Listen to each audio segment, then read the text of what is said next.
Hello students, welcome to our channel science gamma. এখন তোমাদের class 10 এর ভৌত বিজ্ঞানের রায় ও মার্টিন প্রশ্নবিচিত্রা 2025 এখানে পেজ নাম্বার 165 যে 3 নম্বর স্কুলটা দেওয়া হয়েছে কন্টাই হাই স্কুল। তো এই স্কুলে তোমাদের সমস্ত কোশ্চেনগুলোর উত্তর এই ভিডিওটিতে দেব। তো তোমরা চ্যানেলটিতে নতুন হয়ে থাকলে এই ধরনের বাকি ভিডিওগুলি পাওয়ার জন্য অবশ্যই চ্যানেলটিকে সাবস্ক্রাইব করে রাখো। তো দেখো গ্রুপ এ কি বলছে, এমসিকিউ কোশ্চেন, একের দাগের একেরটা। প্রদত্ত কোনটি সর্বাধিক তাপন মূল্যের জ্বালানি? তো সর্বাধিক তাপন মূল্যের জ্বালানি এখানে আছে পেট্রোলিয়াম গ্যাস, বিয়েরটা। এরপর একের দাগে দুইয়েরটা, 8 গ্রাম অক্সিজেনের ক্ষেত্রে পিভি এবং 8টি এর অনুপাতের মান কত? তো বলছে দেখো 8 গ্রাম অক্সিজেন, তাহলে আমরা সমীকরণটা কি জানি? পিভি সমান ডাব্লু বাই এম 8টি। এখানে ডাব্লুর মান কত বলে দিয়েছে? 8 গ্রাম। আর এম অক্সিজেন আণবিক ভর কত? 32। তার মানে এটা পাচ্ছি 8 32 8টি। তো 8 32 মানে কত? 4 8 32, 1 4, 1 4 মানে কত? 0.25। তাহলে 0.25 8টি, এটা পাচ্ছি পিভি। তো এখানে বলেছে দেখো পিভি এবং 8টি এর অনুপাত, তাহলে পিভি বাই 8টি করলে কত পাবো? 0.25। তাহলে সঠিক অ্যান্সারটা হয়ে যাবে 0.25, অর্থাৎ অপশন এ। এরপর একের দাগের তিনেরটা, কোন বর্ণের আলোর বিক্ষেপণ ক্ষমতা সর্বাধিক? তো আলোর বিক্ষেপণ ক্ষমতা সর্বাধিক হচ্ছে এরটা, বেগুনি। এরপর একের দাগে চারেরটা, একটি গোলীয় দর্পণের ক্ষেত্রে বক্রতা ব্যাসার্ধের মান 12 সেন্টিমিটার হলে ওই দর্পণের ফোকাস দূরত্বের মান কত হবে? তো ফোকাস দূরত্বের মান হবে এর অর্ধেক, অর্থাৎ 6 সেন্টিমিটার। এফ সমান আর বাই 2, অর্থাৎ অর্ধেক হয়ে যাবে। এরপর একের দাগের পাঁচেরটা, আলোর প্রতিসরণের ফলে নিম্নলিখিত কোনটি অপরিবর্তিত থাকে? তো আলোর কম্পাঙ্ক অপরিবর্তিত থাকে। এর পরের কোশ্চেন, অর্থাৎ একের দাগের ছয়েরটা, একই পর্যায়ে থাকা কোন কোন শ্রেণীভুক্ত মৌলগুলির মধ্যে তড়িৎ ঋণাত্মকতার সর্বাধিক পার্থক্য দেখা যায়? তো দেখো 17 নম্বর শ্রেণী হচ্ছে সর্বাধিক তড়িৎ ঋণাত্মকতা বৈশিষ্ট্য ধর্ম প্রকাশ করে, আর 1 নম্বর শ্রেণী সবচেয়ে তড়িৎ ধনাত্মক, তাই তো? তা এদের মধ্যে যে পার্থক্যটা, তার মানে 1 এর সঙ্গে 17 করলে পাবো সবচেয়ে বেশি, কারণ যত কাছাকাছি হয়ে যাবে তত পার্থক্য কমবে। যত এদিক পজিশনে একবারে 17 নম্বর শ্রেণী, একবারে 1 নম্বর শ্রেণী, পার্থক্য সবচেয়ে বেশি পাবো। এরটা হচ্ছে সঠিক অ্যান্সার, 1 নম্বর এবং 17 নম্বর শ্রেণী। এরপর একের দাগের সাতেরটা, প্রদত্ত কোনটি আয়নীয় প্রকৃতিযুক্ত? তো যেখানে আম উচ্চারণ হবে সেখানে আছে বেরিলিয়াম, তার মানে এটাই অবশ্যই আয়নীয়। চোখ মুজে আম উচ্চারণ হলেই দেখবে সেটা আয়নীয় বা তড়িৎযোজী, ঠিক আছে? তার মানে BF2। এরপর দুই দাগের একেরটা, অর্থাৎ গ্রুপ বি, বিশ্ব উষ্ণায়ন কোন গ্যাসের অবদান সর্বাধিক? তো বিশ্ব উষ্ণায়ন সর্বাধিক কার্বন ডাইঅক্সাইড গ্যাসের অবদান সর্বাধিক, কার্বন ডাইঅক্সাইড।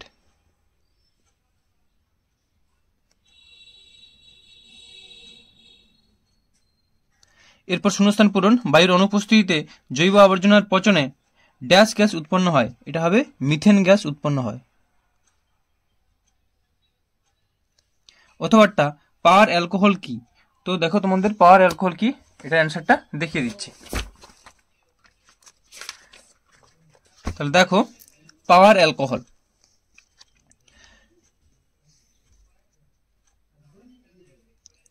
বায়ো ইথানলকে সর্বাধিক 10% সাধারণত গ্যাসোলিন বা পেট্রোলিয়ামের সঙ্গে মিশিয়ে যানবাহন চালাতে জ্বালানি হিসেবে ব্যবহার করা হয়। একে পাওয়ার অ্যালকোহল বা গ্যাসোল বলে, ঠিক আছে? এটা ব্রাজিলে বা ইউএসএতে অধিক পরিমাণে ব্যবহার করা হয়। তো এটা হচ্ছে অ্যান্সার, পাওয়ার অ্যালকোহল। এরপরে কোশ্চেন, এরপরে 2 দাগের 3-এরটা, বোলজম্যান ধ্রুবক এবং সর্বজনীন গ্যাস ধ্রুবকের মধ্যে সম্পর্কটি লেখো। তো সম্পর্কটি হলো আর সমান এন কে, যেখানে আর হচ্ছে কিনা, আর হচ্ছে সর্বজনীন গ্যাস ধ্রুবক এবং কে হলো বোলজম্যান ধ্রুবক। এনটা কি? এনটা হলো অ্যাভোগাড্রোর সংখ্যা। তাহলে কি বললাম? সম্পর্কটি হলো আর সমান এন কে, যেখানে আর হলো সর্বজনীন গ্যাস ধ্রুবক, এন হলো অ্যাভোগাড্রোর সংখ্যা এবং কে হলো বোলজম্যান ধ্রুবক। এরপর 2 থেকে 4-এরটা, সত্য মিথ্যা, উষ্ণতা দ্বিগুণ করলে গ্যাস অণুগুলির গড় গতিশক্তির মান দ্বিগুণ হয়। তো এটা হবে অবশ্যই সত্য, কারণ এই গতিশক্তিটাকে প্রকাশ করা হয়, গতিশক্তি অর্থাৎ কাইনেটিক এনার্জি ই কে সমান হাফ mc²। তো এই হাফ mc² মানে হচ্ছে কত না, 3/2 kT। তার মানে দেখো টি এর সঙ্গে এখানে এনার্জিটা সরলানুপাতে আছে টি এর সাথে, তাহলে এনার্জিকে দ্বিগুণ করলে মানে গতিশক্তিও দ্বিগুণ হবে, তাই না? তাহলে গ্যাস অণুগুলির উষ্ণতা দ্বিগুণ করলে যদি টি এর মানটাকে দ্বিগুণ করি তাহলে ই এর মানও দ্বিগুণ হবে। তো সেই জন্য এটা সত্য হবে। চলো 2 থেকে 5-এরটা, মোটর গাড়ির হেডলাইটে কোন ধরনের দর্পণ ব্যবহার করা হয়? তো এটা হবে অবতল দর্পণ। আচ্ছা, এটা প্রথমেও লিখে দিচ্ছি, অবতল। এরপর অথবাটা কোন ধরনের লেন্স বিবর্ধক কাচ হিসেবে ব্যবহার করা হয়? এটা হবে উত্তল। এরপর 2 থেকে 6টা কোন সবুজ রঙের কাচের মধ্য দিয়ে লাল ফুলকে কেমন দেখাবে? এটা হবে কালো। এরপর 2 থেকে 7টা দুই মাধ্যমের বিভেদ তলে আলোক রশ্মির লম্বা আপতনের ক্ষেত্রে প্রতিসরণ কোণের মান কত হবে? এটা হবে 0 ডিগ্রি, কারণ লম্বা আপতন। চ্যালকোজেন মৌলগুলি আধুনিক পর্যায় সারণীর কোন শ্রেণীতে অবস্থান করে? তো এটা হবে 16 নম্বর শ্রেণী। এরপর অথবাটা দুটি মুদ্রা ধাতুর নাম লেখো। তো ধরো একটা কপার, সিইউ, কপার, সোনা, রূপা ইত্যাদি। তো কপার, এটা লিখছি সোনা। এরপর 2 থেকে 9টা জলে উচ্চ দ্রাব্য এমন একটি সমযোজী কঠিন যৌগের উদাহরণ দাও। সমযোজী এবং উচ্চ দ্রাব্য, তো এটা লিখতে পারো চিনি। এরপর গ্রুপ সি 3 দাগের 1টা ক্লোরোফ্লোরো কার্বন দ্বারা ওজোন স্তর বিভাজনের বিক্রিয়াগুলি লেখো। তো অ্যান্সারটা দেখে নাও।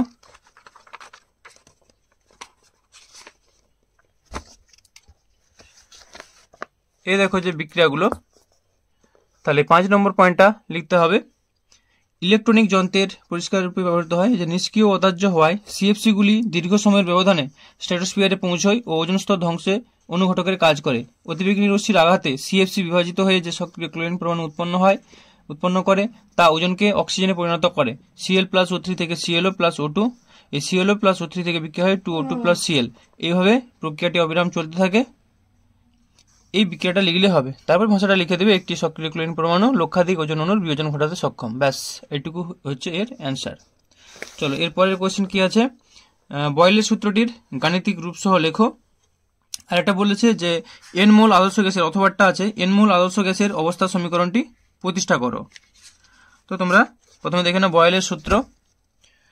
দেখো বয়েলের সূত্র, উষ্ণতা স্থির থাকলে নির্দিষ্ট ঘরে কোনো গ্যাসের আয়তন ওই গ্যাসের চাপের সঙ্গে ব্যস্তানুপাতে পরিবর্তিত হয়। অবশ্যই 2 নম্বরের কোশ্চেন এর সাথে গাণিতিক রূপটা লিখবে। নির্দিষ্ট ভরে গ্যাসের আয়তন ভি ও চাপ পি হলে বয়েলের সূত্র অনুযায়ী ভি প্রপোর্শনাল টু 1/p যখন উষ্ণতা স্থির। ঠিক আছে, তো এই সমীকরণটা এত পর্যন্ত লিখতে হবে। তারপর অথবার কোশ্চেনটা কি আছে, অথবাটা আছে যে এন মোল আদর্শ গ্যাসের ক্ষেত্রে অবস্থার সমীকরণ। তো অবস্থার সমীকরণটা দেখে নাও, অর্থাৎ পিভি সমান এনআরটি। এন মোলের ক্ষেত্রে এই যে অবস্থার সমীকরণটা পিভি সমান এনআরটি, এটা এত পর্যন্ত লিখতে হবে।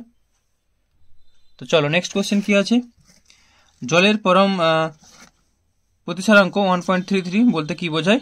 আলো কি ধরনের তরঙ্গ? তো দেখে নাও অ্যান্সারটা।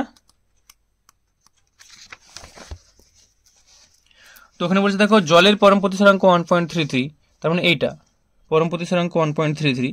তো এটা এখান থেকেও বলা যাবে যে বায়ুর সাপেক্ষে কাচের জায়গায় লিখবে জলের, বায়ুর সাপেক্ষে জলের প্রতিসারাঙ্ক 1.33 বলতে বোঝায় যে হলুদ বর্ণের আলোক রশ্মি বায়ু থেকে কাচের জায়গায় লিখবো জলে প্রতিষ্ঠিত হলে বায়ু মাধ্যমে আপতন কোণের সাইন ও জল মাধ্যমে প্রতিসরণ কোণের সাইনের অনুপাত 1.33 হয়। বোঝা গেল? তো 1.5 এর জায়গায় লিখবো 1.3 আর কাচের জায়গায় লিখবো জল। তাহলে কমপ্লিট অ্যান্সার হয়ে গেল। আশা করি বুঝতে পেরেছো। বা উপরে দেখো দেওয়া আছে পরম প্রতিসারাঙ্ক 1.33, এই জায়গাটা লিখলেও হবে। চলো নেক্সট কোশ্চেন কি আছে, আলো কি ধরনের তরঙ্গ? তো আলো হলো একটা তড়িৎ চুম্বকীয় তরঙ্গ। এরপর অথবাটা এ মাধ্যম সাপেক্ষে বি মাধ্যমের প্রতিসারাঙ্ক √2, এ মাধ্যমে আলোক রশ্মির আপতন কোণ 45 ডিগ্রি হলে প্রতিসরণ কোণের মান নির্ণয় করো। তো অ্যান্সারটা তোমাদের দেখিয়ে দিচ্ছি। তাহলে দেখো দেওয়া আছে প্রতিসারাঙ্ক এ মিউ বি সমান √2, অর্থাৎ এ মাধ্যম থেকে বি মাধ্যমে যখন যাচ্ছে আলো তার ক্ষেত্রে প্রতিসারাঙ্ক। আই সমান দেওয়া আছে আপতন কোণটা 45 ডিগ্রি, আর এ মানটা বের করতে হবে। তাহলে লিখবো, আমরা জানি মিউ সমান সাইন আই বাই সাইন আর, যেহেতু এই মাধ্যম থেকে বি মাধ্যমে যাচ্ছে এই জন্য লেখা হয়েছে এ মিউ বি। তাহলে এখান থেকে মানটা বসিয়ে দিয়েছি, √2 সমান sign 45 degree by sine r. তো সাইন 45 ডিগ্রি মান কত? হাফ। সাইন 45 ডিগ্রি মান হচ্ছে 1/√2, আর এখানে দেখো তাহলে √2 কোনাকুনি গুণ হচ্ছে √2 সাইন আর সমান কত না 1/√2। তাহলে এই √2টা যদি নিচে চলে আসে তাহলে কত হলো? সাইন আর সমান 1/√2 ইন্টু √2, এই √2টা নিচে চলে আসবে, তাহলে √2 ইন্টু √2 করলে হাফ। তো হাফ সাইন কত মান হাফ হয় না সাইন 30 ডিগ্রির মান হাফ হয়। তার মানে সাইন আর সমান হাফ সমান সাইন 30 ডিগ্রি, তাহলে বা আর সমান 30 ডিগ্রি। এবার লিখবো অতএব নির্ণয় প্রতিসরণ কোণের মান কত না 30 ডিগ্রি। এটাই হলো অ্যান্সার। চলো নেক্সট কোশ্চেন কি আছে, 3 থেকে 4 আয়নি ভবন শক্তির সংজ্ঞা দাও। আর বলেছে যে দ্বিতীয় পর্যায়ভুক্ত কোন মৌলের ক্ষেত্রে এর মান সর্বাধিক। তাহলে দেখো আয়নি ভবন বিভবের মানে সংজ্ঞাটা জানতে চেয়েছে। তো দেখে নাও, ভূমিস্তরে বা সর্বনিম্ন শক্তি স্তরে স্থিত কোনো মৌলের একটি বিচ্ছিন্ন গ্যাসীয় প্রথম পরমাণু থেকে তার বহিস্তম কক্ষের কোনো ইলেকট্রনকে অপসারিত করে 1 একক চার্জযুক্ত ধনাত্মক আয়নে বা ক্যাটায়নে পরিণত করতে যে ন্যূনতম শক্তির প্রয়োজন হয় তাকে মৌলটির আয়নাইজেশন শক্তি বলে, বা আরো সঠিকভাবে বললে প্রথম আয়নাইজেশন শক্তি বলে। এবার এখানে দেখো কোশ্চেনটা ছিল যে আয়নি ভবন শক্তির সংজ্ঞা দাও। তো আয়নি ভবন শক্তি বা আয়নাইজেশন শক্তি একই জিনিস, তো এটাই হলো এর অ্যান্সার। ঠিক আছে, তো এটা লিখে দিলে হবে। এরপর কি বলেছে যে দ্বিতীয় পর্যায়ভুক্ত কোন মৌলের ক্ষেত্রে এর মান সর্বনিম্ন। তো দ্বিতীয় পর্যায়, দেখো দ্বিতীয় পর্যায়ে আয়নাইজেশন শক্তির ক্রম। তো সর্বনিম্ন আয়নাইজেশন শক্তি কার না, লিথিয়াম। লিথিয়াম সবচেয়ে কম, দ্বিতীয় পর্যায়ের মধ্যে পড়ে লিথিয়াম সবচেয়ে কম। ঠিক আছে, চলো নেক্সট কোশ্চেন। লুইস বিন্দু গঠন দেখাও, মানে লুইস ডট গঠন দেখাতে বলেছে কার কার না, N2 আর হচ্ছে H2O। তো N2 আর H2O লুইস ডট গঠন তোমাদের দেখিয়ে দিচ্ছি। তো প্রথমে হলো N2, দুটো নাইট্রোজেন পরমাণু এভাবে ত্রিবন্ধন দ্বারা যোগ হবে, এটাই। আর হচ্ছে H2O জলের ক্ষেত্রে, তো জলের ক্ষেত্রে এইটা H2O। ঠিক আছে, তো এইভাবে তোমরা এঁকে নিও। চলো নেক্সট কোশ্চেনে যাওয়া যাক। HCl সমযোজী যৌগ হলেও এর জলীয় দ্রবণ তড়িৎ পরিবহন করে কেন। তো অ্যান্সারটা দেখে নাও। দেখো HCl, এই যে কোশ্চেনটা, এর উত্তরটা দেখে নাও। গ্যাসীয় HCl একটি সমযোজী যৌগ। সমযোজী যৌগগুলি সাধারণত আয়ন উৎপন্ন করতে পারে না ও তড়িৎ পরিবহন করে না, কিন্তু HCl গ্যাসকে জলে দ্রবীভূত করলে তা হাইড্রোক্সিনিয়াম অর্থাৎ H3O+ ও ক্লোরাইড Cl- আয়ন উৎপন্ন করে। HCl + H2O জলে যখন তাকে মিশিয়ে দেওয়া হচ্ছে তখন কি হচ্ছে না, H3O+ Cl- এইভাবে উৎপন্ন আয়নগুলি তড়িৎ পরিবহন করতে পারে, তাই HCl গ্যাসের জলীয় দ্রবণ তড়িৎ পরিবহন করে। এটাই হলো অ্যান্সার। চলো এরপরের কোশ্চেন কি আছে। সোডিয়াম ক্লোরাইডের ফর্মুলা ওজন 58.5 উক্তিটির যথার্থতা যাচাই করো। তো অ্যান্সারটা দেখে নাও, এক মিনিট।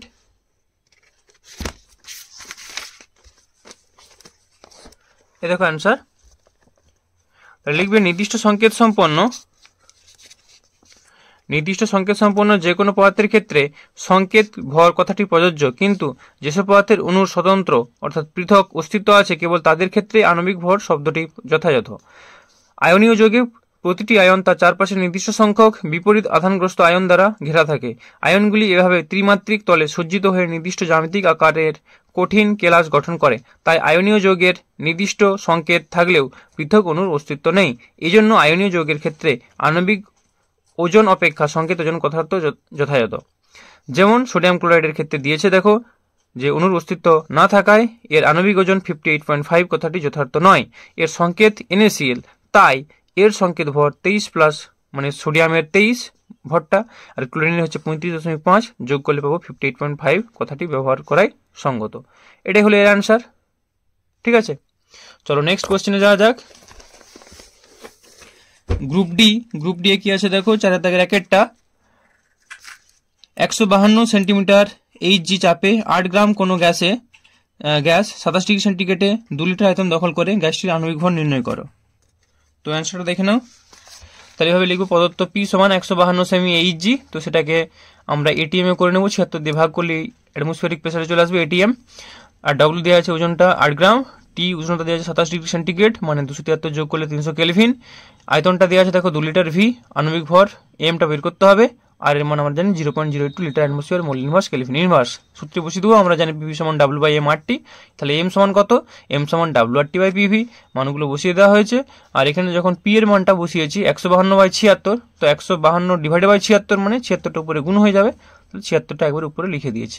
কাটাকাটি করবে, কাটাকাটি করলে তোমরা পাবে 49.2, তো এটাই অ্যান্সার। তাহলে গ্যাসটির আণবিক ভর হলো যে 49.2। আচ্ছা, মোলার যদি শুধু আণবিক ভর বলে তাহলে কিন্তু তার একক লিখবো না। কোশ্চেনটা কি ছিল একটু দেখে নিই, যে গ্যাসটির আণবিক ভর নির্ণয় করো। আণবিক ভর নির্ণয় করলে মোলার ভর বললে গ্রাম পার মোল লিখবো, আণবিক ভর বললে 49.2। আণবিক ভর বা আণবিক গুরুত্ব কোনো একক হয় না। ঠিক আছে, এটাই অ্যান্সার। এরপর কি আছে দেখো, 4 দাগের 1 হলো, এবার 4 অথবাটা, গ্যাসের গতীয় তত্ত্বের কোন কোন স্বীকার্যের কারণে বাস্তব গ্যাসগুলি আদর্শ আচরণ থেকে বিচ্যুত হয়?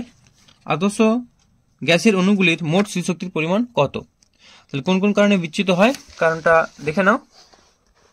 তাহলে গ্যাসের আদর্শ আচরণ থেকে বাস্তব গ্যাসের বিচ্যুতির কারণ দুটো কারণ, একটা সসীম আয়তনজনিত ত্রুটি আর একটা হচ্ছে বাস্তব গ্যাসের অণুগুলির মধ্যে আকর্ষণজনিত ত্রুটি। তাহলে দেখো, প্রথম পয়েন্টটা সসীম আয়তনজনিত ত্রুটি। গ্যাসীয় পদার্থের কার্যকরী আয়তন হলো পাত্রের যে আয়তনে গ্যাসের অণুগুলি স্বাধীনভাবে বিচরণ করতে পারে সেই আয়তন।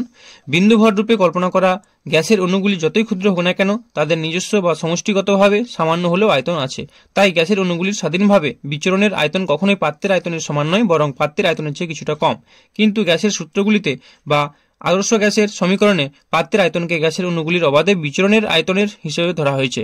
সেজন্য বাস্তব গ্যাসের পরীক্ষালব্ধ ফলাফল আদর্শ গ্যাসের সমীকরণের সাথে মেলে না। 2 নম্বর পয়েন্ট, অণুগুলির মধ্যে আন্তরাণবিক আকর্ষণজনিত ত্রুটি। গ্যাসের গতিতত্ত্বের স্বীকার্য অনুযায়ী গ্যাসের অণুগুলির মধ্যে কোনো আন্তরাণবিক আকর্ষণ বল নেই, কিন্তু বাস্তব গ্যাসের অণুগুলির মধ্যে আকর্ষণ বল উপস্থিত। পাত্রের দেওয়ালে গ্যাসের অণুগুলির নিরন্তর সংঘর্ষ গ্যাসের চাপ সৃষ্টি করে।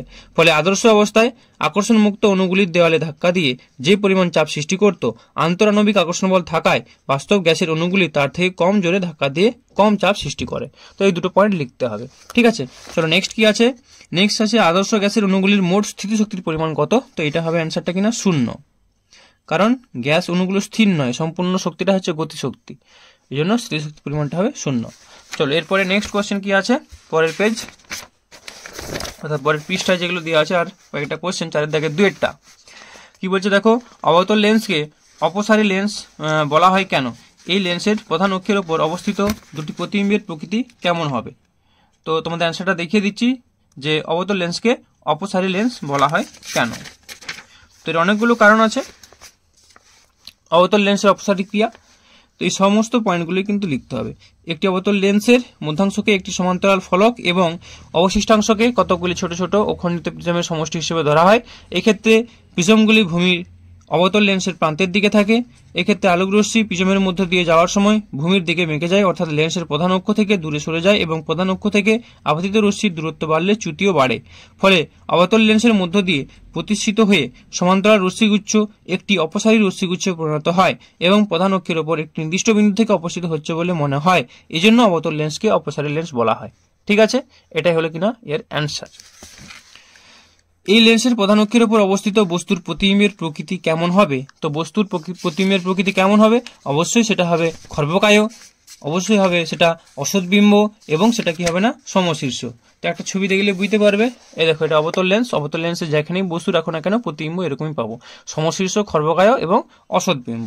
দেখো প্রতিবিম্বের প্রকৃতি লেখা আছে, অসৎবিম্ব সমশীর্ষ, বস্তুর চেয়ে ছোট মানে খর্বকায়। তো এটাই হলো এর অ্যান্সার।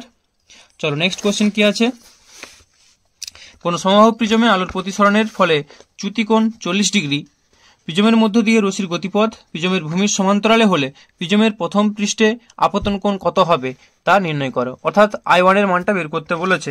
যদি সমান্তরালভাবে নির্গত হয় তার মানে I2টাও I1 এর সঙ্গে সমান হবে। আর সমবাহু প্রিজম বলে দিয়েছে মানে কোশ্চেনে কি বলা আছে, এর মানটা হচ্ছে আমাদের যে 60 ডিগ্রি। তাহলে প্রদত্ত এ সমান 60 ডিগ্রি, যেহেতু সমবাহু প্রিজম এটা ব্র্যাকেটে না লিখলেও চলে। ডেল্টা চ্যুতিকোণ বলে দিয়েছে 40 ডিগ্রি, আর সমান্তরালে যাচ্ছে মানে I1 সমান I2 একই হবে। লিখবো আমরা জানি ডেল্টা সমান I1 প্লাস I2 মাইনাস এ, তাহলে এখান থেকে পাচ্ছি 2I1 সমান কত ডেল্টা প্লাস এ, তাহলে I1 সমান কত ডেল্টা প্লাস এ বাই 2, মানগুলো বসিয়ে দেবো, 40 প্লাস 60 বাই 2 করলে 50। তো এটাই লিখবো, অতএব প্রিজমের প্রথম পৃষ্ঠের আপতন কোণ হবে 50 ডিগ্রি। এটাই হলো এর অ্যান্সার। চলো নেক্সট কোশ্চেন কি আছে, এরপর 4 দাগের 3-এরটা, প্রিজম দ্বারা সাদা আলোক রশ্মি বিচ্ছুরণের ব্যাখ্যা দাও। দীর্ঘ দৃষ্টিজনিত ত্রুটি কি? তো প্রিজম দ্বারা সাদা আলোক রশ্মির বিচ্ছুরণের ব্যাখ্যা, তো ব্যাখ্যাটা বলতে গেলে একটু বড়ই হবে কোশ্চেনটা। তো দেখে নাও, সাদা আলো কেন বিচ্ছুরণ হয় সেটা অনেকগুলো বিষয়ের উপর কিন্তু নির্ভর করে। 1 নম্বর যেটা নির্ভর করে আলোর তরঙ্গ দৈর্ঘ্যের সঙ্গে বেগের সম্পর্ক। তো এটা আমরা জানো যে তরঙ্গ দৈর্ঘ্যের সঙ্গে যখন বেগ করি আমরা জানি যে মিউ সমান c/v, আর তরঙ্গ দৈর্ঘ্য মানে তাহলে c/v প্রপোর্শনাল ব্যস্তানুপাতিক হচ্ছে মিউর সঙ্গে ভিটা, তার মানে বলতে পারি মিউ সমান 1/λ, মিউ প্রপোর্শনাল টু 1/λ। তো যাই হোক এই ভাষাটা লিখবে এখান থেকে ব্যাখ্যা মোটামুটি অন্তত ডিপ কালার যেগুলো লেখা আছে একটু মোটা করে এই অংশটা অন্তত লিখবে 2 নম্বরের জন্য। কত আর লিখবে, পয়েন্টটা লিখবে, এটা লিখতেই হবে। বেগের সঙ্গে প্রতিসরাঙ্কের সম্পর্ক, এই পয়েন্টটা। আর যেটা সবচেয়ে গুরুত্বপূর্ণ লাস্ট থার্ড পয়েন্টটা, প্রতিসরাঙ্কের সঙ্গে প্রতিসরণ কোণের সম্পর্ক এবং তা থেকে আলোর বিচ্ছুরণের ব্যাখ্যা, এই পয়েন্টটা সবচেয়ে গুরুত্বপূর্ণ। শ্রেণীর সূত্র অনুযায়ী এখানে বসাবে মিউ সমান sine i by sine r. তো এখান থেকে পাচ্ছ sine r proportional to 1 by mu. ঠিক আছে, এই থার্ড পয়েন্টটা মাস্ট লিখতেই হবে। এবার থার্ড পয়েন্টটা থেকে কিন্তু অ্যান্সারটা করা আছে। দেখো একবারে আমি পুরো ব্যাখ্যাটা লিখবে, কিছু না লিখতে পারলে শুধুমাত্র থার্ড পয়েন্টটা লিখবে। দেখো তারপর লেখা আছে তাই প্রিজমে সাদা আলো আপতিত হলে প্রতিসরণের পর বিভিন্ন বর্ণের আলোর চ্যুতি বিভিন্ন হয়, সাদা আলো বিচ্ছুরণ ঘটে। থার্ড পয়েন্টটা তোমাকে মাস্ট লিখতে হবে। দেখিয়ে দিলাম তো উত্তরটা, আর বলছি না ভিডিওটা পড়তে গেলে বড় হবে। তো এই থার্ড পয়েন্টটা এখানটা, তারপর এই অংশটুকু। ঠিক আছে, চলো এরপর নেক্সট কোশ্চেন কি আছে, বলছি দীর্ঘ দৃষ্টি ত্রুটিটা কি। তো দীর্ঘ দৃষ্টিজনিত ত্রুটি অ্যান্সারটা দেখে নাও। তো এটা হচ্ছে দীর্ঘ দৃষ্টিজনিত ত্রুটি। কোনো ত্রুটিপূর্ণ চোখ যদি দূরের বস্তুকে স্পষ্ট দেখতে পায় কিন্তু কাছের বস্তুকে স্পষ্ট দেখতে না পায়, তাহলে চোখের এই দৃষ্টিজনিত ত্রুটিকে দীর্ঘ দৃষ্টি বা হাইপারমেট্রোপিয়া বলে। এটা হলো এর অ্যান্সার। চলো নেক্সট কোশ্চেন কি আছে, চিত্রের সাহায্যে ব্যাখ্যা করো প্রিজমের মধ্য দিয়ে আলোর প্রতিসরণে নির্গত রশ্মি প্রিজমের ভূমির দিকে বেঁকে যায়। তাহলে দেখো আমরা যদি ডেল্টা সমান আয়ন প্লাস আই টু মাইনাস এই প্রমাণটা করি, সেখান থেকে একটা চ্যুতিকোণ পাচ্ছি। তো চ্যুতিকোণ পাচ্ছি মানে রশ্মি আর নিশ্চয়ই সমানভাবে যাবেনি। তো সেই প্রমাণটা তোমাদের দেখিয়ে দিলে হবে। যখন এখানটা চ্যুতি পাচ্ছি মানে রশ্মিটা সোজা যাবে না। চ্যুতি মানে কি, এটা ডেল্টা। তো এই ডেল্টাটা কতটা বাঁকছে, আলো এই সোজা যাচ্ছিল মানে সোজা যাওয়ার কথা, তো এতটা বেঁকে যাচ্ছে, তো এতটাই চ্যুতি হয়েছে। তো চ্যুতি হয়েছে মানে কি হবে, আলোটা এতটা বেঁকে যাবে। হ্যাঁ, এবার প্রশ্ন হতে পারে তো উপর দিকে বাঁকতে পারতো, নিচের দিকে কেন বাঁকবে। তো আমরা জানি যখন লঘু মাধ্যম থেকে ঘন মাধ্যমে আলো যায়, আলোর রশ্মি অবিলম্বের দিকে বেঁকে যায়। তো এই কারণটা এখানে আমরা বলে দেবো। ঠিক আছে, আর কেন বাঁকছে, কতটা বাঁকবে সেটা আমরা চ্যুতিকোণ থেকে বলে দেবো, ডেল্টার মান তো আমরা পাচ্ছি। ব্যাস, এই পয়েন্টটা এই প্রমাণটা করে অ্যাকচুয়ালি অ্যান্সারটা এই কোশ্চেনটাকে ঘুরিয়ে দিয়েছে। ঠিক আছে, ডেল্টা সমান আয়ন plus I two minus A. তো নেক্সট কোশ্চেন কি আছে, আর এটাকে অন্যভাবে বলা যায়, কোনো অসুবিধা নেই। আর এই যেহেতু প্রমাণটা সবাই করেইছো, এটা গুরুত্বপূর্ণ প্রমাণ, তো এটা থেকে অ্যান্সারটা করতে পারো। চলো নেক্সট কোশ্চেন, পর্যায় ও শ্রেণী বরাবর পারমাণবিক ব্যাসার্ধ কিভাবে পরিবর্তিত হয়। তো পর্যায় ও শ্রেণী বরাবর পারমাণবিক ব্যাসার্ধ কিভাবে পরিবর্তিত হয়, যদি পর্যায় বরাবর আমরা বাম দিক থেকে ডান দিকে যাই, পর্যায় বরাবর বাম দিক থেকে ডান দিকে গেলে পারমাণবিক ব্যাসার্ধ হ্রাস পায়। আর শ্রেণী বরাবর উপরের থেকে নিচের দিকে গেলে কি হবে না, পারমাণবিক ব্যাসার্ধ উপরের থেকে নিচে। যেহেতু বাম দিক থেকে ডান দিকে হ্রাস পাচ্ছে, তার মানে শ্রেণী বরাবর যদি আমরা যাই উপর থেকে নিচের দিকে, পারমাণবিক ব্যাসার্ধ বৃদ্ধি পাবে, এবং নিচ থেকে উপরের দিকে যদি যায় তাহলে কি হবে না, হ্রাস পাবে। অর্থাৎ উপর থেকে নিচের দিকে গেলে শ্রেণী বরাবর পারমাণবিক ব্যাসার্ধ বৃদ্ধি পায়, আর পর্যায় বরাবর যদি আমরা বাম দিক থেকে ডান দিকে যাই তাহলে কি হয়, পারমাণবিক ব্যাসার্ধ হ্রাস পায়। বা বিপরীত ঘটনাটা বলতে পারো, ডান দিক থেকে বাম দিকে গেলে পারমাণবিক ব্যাসার্ধ বৃদ্ধি পায়। চলো, প্রথম সন্ধিগত সারি কোন পর্যায়ে অবস্থিত। তো প্রথম সন্ধিগত সারি কি না, যেখানে স্ক্যান্ডিয়াম শুরু হচ্ছে। তো স্ক্যান্ডিয়াম কত নম্বরে শুরু হচ্ছে, 4 নম্বর পর্যায় থেকে শুরু হচ্ছে। 4, 5, 6 এর মধ্যে ওই শ্রেণীটা আছে। ঠিক আছে, অর্থাৎ 3 নম্বর শ্রেণী এবং পর্যায়ে পড়ছে 4 নম্বর পর্যায়। তাহলে কোন সন্ধিগত সারি কোন পর্যায়ে, এটা 4 নম্বর বলবে। তো আজকের ভিডিওটা এই পর্যন্তই। ভিডিওটা কেমন লাগলো অবশ্যই কমেন্ট করে জানিও। আর চ্যানেল নতুন হয়ে থাকলে অবশ্যই চ্যানেলটিকে সাবস্ক্রাইব করে রাখো, আর বন্ধুদের মধ্যে ভিডিওগুলিকে অবশ্যই শেয়ার করো। ওকে, সকলে ভালো থেকো, বাই।